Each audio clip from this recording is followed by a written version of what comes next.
जी अस्सलाम वालेकुम, क्या हाल है आप सबका। आई होप सो कि आप सब लोग बिल्कुल ठीक होंगे, मज़े में होंगे, एंजॉय कर रहे होंगे। जनाब मैं आज एक टॉपिक लेकर आई हूँ, what is the importance of 5 August in Pakistan history. मतलब 5 अगस्त की पाकिस्तान हिस्ट्री में क्या अहमियत है और ये बेसिकली इसमें हुआ क्या था, पाकिस्तान हिस्ट्री में सबसे सिग्निफिकेंट रोल क्या था और ये किस साइड पे चला गया।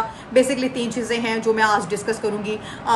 3 चीज़ें हुई हैं। एक तो मेन हैपनिंग क्या हुई थी 5 अगस्त को, एक वो चीज़ होंगी थी। दूसरी आपकी बानी पीटीआई इमरान खान, उनको कैद को 2 साल हो गए। तीसरी जो हुई थी, जो आपके रिसेंट वज़ीर आज़म हैं शहबाज शरीफ, उनको 1 साल मुकम्मल हो गया बीइंग ए वज़ीर आज़म।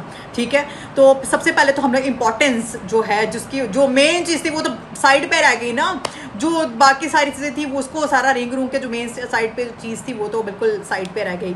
5 अगस्त को बेसिकली 2019 5 अगस्त को आर्टिकल 370 की मनसूखी हुई थी। ठीक है, ये पाकिस्तान की रीसेंट हिस्ट्री में द मोस्ट सिग्निफिकेंट जिससे चीज़ कहेंगे ना, ये वो चीज़ हुई थी। अब मैं 5 अगस्त का मैं आपको ये तो बता देती हूँ कि मेन हिस्ट्री क्या है 5 अगस्त की, ताकि आप लोगों को थोड़ा सा समझ आ जाए। उसके बाद मैं टर्न ब टर्न में आऊँगी, मतलब ये पीटीआई वाली साइड पे भी और इनकी एहतजाज वाली साइड पे भी। देन मैं 1 साल की कारकर्दगी जो है आपके वज़ीर आज़म की उस साइड पर भी आऊँगी। ठीक है, बेसिकली 5 अगस्त 2019 को भारतीय हुकूमत ने अपने आइन के आर्टिकल 370 को मनसूख कर दिया था। ठीक है, जिससे जम्मू कश्मीर को खुसूसी खुद मुख्तारी दी थी।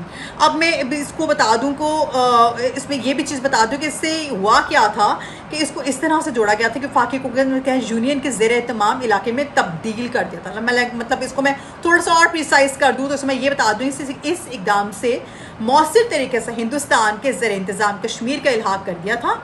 इसकी हैसियत नीम खुद मुख्तार इलाके से बराह रास्त वफाकी हुकूमत के तहत यूनियन के ज़ेर इंतज़ाम इलाके में तब्दील कर दी थी। ये मैंने आपको एक बहुत ज़्यादा जो है ना उस उर्दू में बताया ताकि आप लोगों को समझ आ जाए। बेसिकली ये हिस्ट्री थी, इम्पॉर्टेंस ये थी 5 अगस्त की जो 2019 में एक हैपनिंग हुई थी।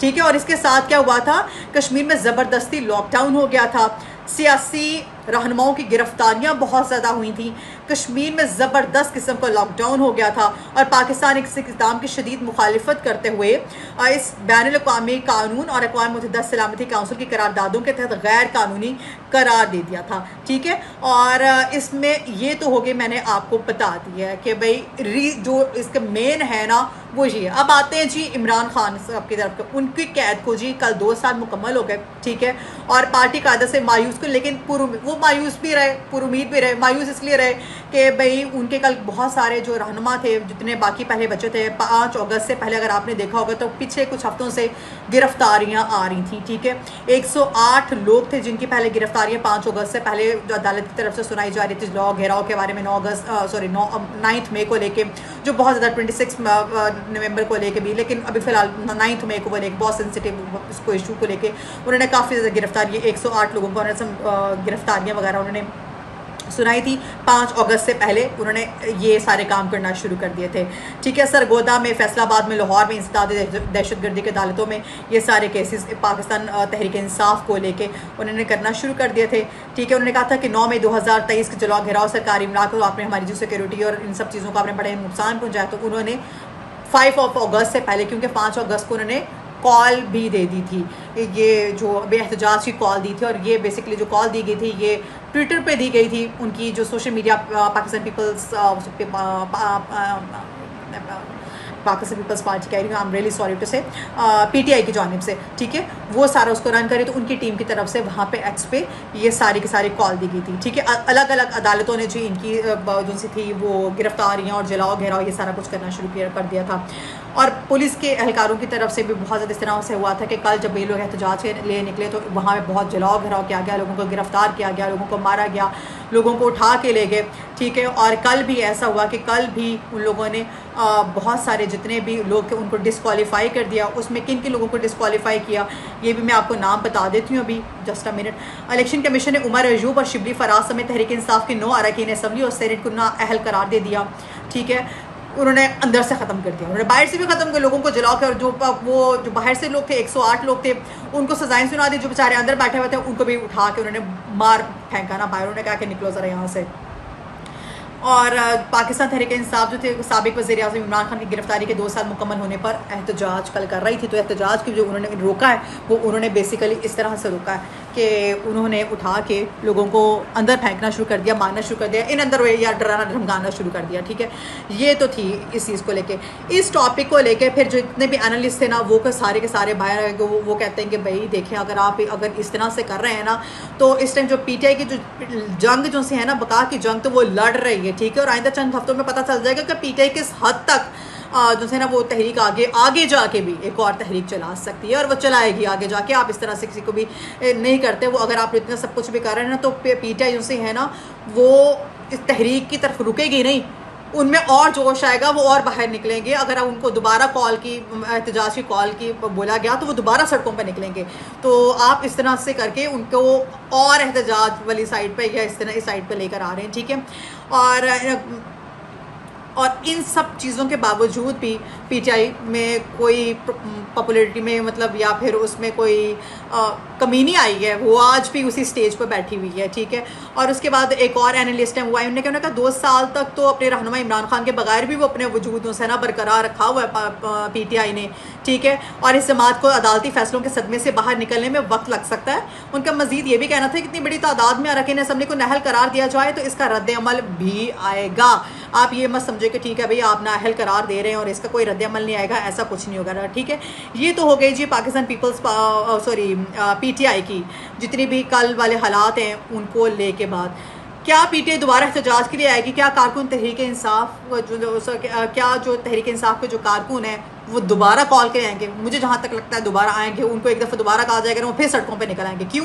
क्योंकि यार देखो, आप इस तरह से ज़्यादतियाँ करके ना, आप जलाओ घिराव करके या मारकुटाई करके, आई एम सॉरी टू से, या कुछ भी ऐसा करके आप रोक नहीं सकते हो किसी भी चीज़ को ना। अगर इस तरह पहले भी आपने 5 मई से 5 अगस्त से पहले आप देख लो कितने 9 मई को लेके उन्होंने फैसले सुना दिए डिफरेंट अदालतों, पेशावर से भी आ गया, लाहौर से भी आ गया, फैसलाबाद से भी आ गया, इतने लोगों के आगे। ठीक है, उसके बाद जी हम अब बात करते हैं शहबाज शरीफ साहब की तरफ के, हमारे जो रिसेंट वज़ीर आज़म हैं। ठीक है, उनकी वज़ीर आज़म बने हुए भी कल 1 साल मुकम्मल हो गया। उन्होंने कहा जी हमने मुल्क का बहुत मतलब हमने पीक पे पहुंचा दिया मुल्क, हमारी इकॉनमी ज़बरदस्त इकॉनमी रही, इतनी अच्छी हमारी इकॉनमी हमने संभाला है मुल्क को कि हमारे जो बाहर के लोग थे ना वो पाकिस्तान आना शुरू हो गए, पाकिस्तान में आके वो प्रोजेक्ट्स वगैरह देना शुरू हो गए। ठीक है, और आके हमें बहुत ज़्यादा मतलब ना बहुत डेवलपमेंट हो रही है, हमने इकॉनमी को आके संभाला है क्योंकि पाकिस्तान ऑब्वियसली इकॉनमी पे सारी चीज़ें चलती हैं। तो उन्होंने कहा कि भाई मैंने तो बहुत अच्छे तरीके से संभाला है। और शहबाज शरीफ ने मतलब 4 माह बाद मतलब 4 मार्च 2024 को बाज़ाब्ता तौर पर काम शुरू कर दिया था और कौमी असम्बली में अपनी पहली तकरीर 1 घंटे 24 मिनट तक उन्होंने की थी। लेकिन जो है ना उन्होंने कहा है कि अगर मुआशी तौर पर यानी इकॉनमी के तौर पर अगर देखा जाए तो पाकिस्तान जो सा था पहले तो बिल्कुल बहुत बुरे हालात में चल रहा था, उसको हमने वहाँ पर रोका और वो बेचारा दिवालिया हो गया था, हमने दिवालिया होने से बचाया। IMF के साथ हमने प्रोग्राम्स वगैरह करना शुरू कर दिए, हमने ये कर दिया, हमने वो कर दिया। जैसे कि आप लोग देख रहे हैं कि कितनी रोटी कितनी सस्ती हो गई है ना, कितने बाहर से लोग आ रहे हैं मुल्क में, हम पाकिस्तान के लोग जो बेचारे छोड़ के चले गए थे और छोड़ के जा रहे हैं, वो तो बेचारे पाकिस्तान के हालात इतने अच्छे हो गए ना, तो वो बेचारे बाहर जा रहे हैं, बाहर जाके ताकि वो रोजी रोटी कमाएं और ताकि अपने मुल्क को ले दें। ठीक है, वो इतने अच्छे हालात हो गए। तो बेसिकली ये सारी चीज़ हुई और इस बात पे और हमने जी कानून पे बहुत ज़्यादा काम किया है, बहुत अच्छा कानून ने काम किया है। उसके बाद जी इसके बाद इन जब ये सारी इकॉनमी पे बात हुई तो उधर से जी जो अपोजिशन लीडर थे वो भी सामने आ गए मैदान में। उन्होंने आके बोला कि जो कौमी असम्बली में अपोजिशन लीडर उमर अयूब आए, वो कहते हैं 1 साल के हवाले से मैं आप लोगों को बताता हूँ, आप लोग ज़रूर रुकें, आप जो बात कर रहे हैं ना, मैं आप लोगों को आपके दादोशुमार मैं आपको बताता हूँ। लार्ज स्केल मैन्युफैक्चरिंग का शोबा सेक्टर जो है वो बिल्कुल सुकड़ बुकड़ गया।